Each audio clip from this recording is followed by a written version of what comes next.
I still remember the night my mother said it, her voice sharp, her eyes firm. She's pregnant now, she told me, and she needs her own place. Your country house will do. We'll sell it for her apartment. I sat at the table, silent. The way she said it wasn't a suggestion, it was a decree. My father didn't argue, he just stared at me, waiting for compliance. My sister, hand resting dramatically on her stomach, looked away as if ashamed, though I knew she wasn't.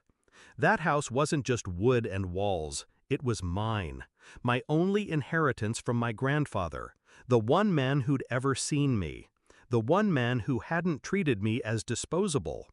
And they wanted to trade it for her? At first, I tried to tell myself it was just talk, but the whispers grew. Calls with realtors, papers on the counter, my mother's hushed excitement. And one night, I caught my father measuring the living room, running his hand along the walls like he already owned the place. That was when the truth sank in. They weren't asking, they were taking. The betrayal burned, but I didn't lash out. No screaming, no pleading. I had learned long ago that emotions fed them power. Instead, I grew quiet, calculating. I started digging through old records, ownership papers, deeds, every dusty file my grandfather had left me. And with every page, my mind sharpened.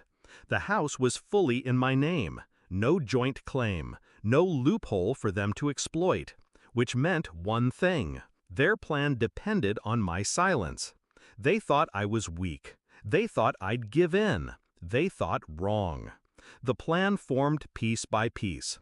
First, I called a buyer, a man my parents feared, though they never said his name out loud. A retired colonel turned developer, sharp, ruthless, and very protective of what was his. He had been circling the property for years, waiting for me to sell. So when I called, he didn't hesitate. Cash, immediate transfer, ironclad contract. By the end of the week, the deed was gone from my hands, tucked safely into his vault of assets. I signed without a word to my family, without a hint of hesitation. And then I waited. 2 weeks later, my father made his move. It was late evening when my phone rang, the caretaker of the country house. His voice was shaky. "Your father, he's here. He broke in." I didn't rush. I didn't even speak. I simply hung up and let the moment stretch. Minutes later, another call, this time from the colonel's man. Cold, calm. "We've got him." By the time I arrived, the scene was already painted. My father stood in the living room of what he thought was still mine, his face red, veins bulging, caught like a thief. And across from him, the colonel himself, impeccably dressed, hands folded behind his back, eyes locked on my father with the quiet fury of a man whose territory had been violated. The silence was suffocating. Finally, the colonel spoke. "This house isn't your son's anymore." His voice was low, steady. "It's mine. You broke into my property." My father's face drained of color. That was when I stepped inside. Calm, controlled. "Dad," I said softly, "what are you doing here?" His mouth opened, but no words came. My mother, beside him, trembled.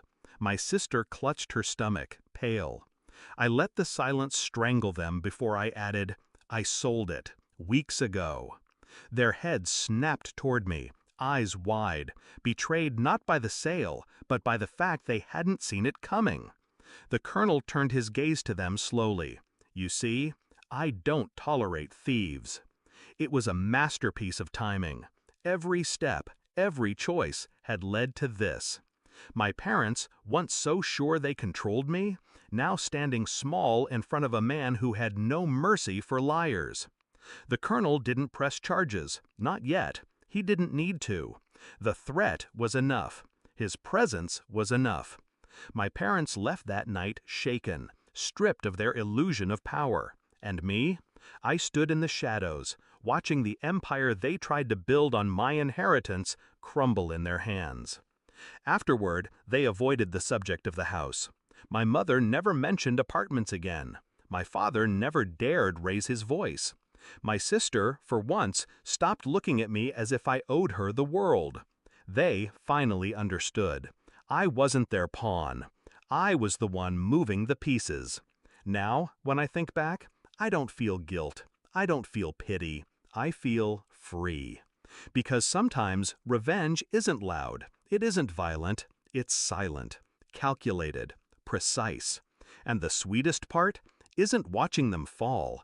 It's making sure they know I was the one who cut the ground from beneath them, while smiling as if it had been inevitable all along.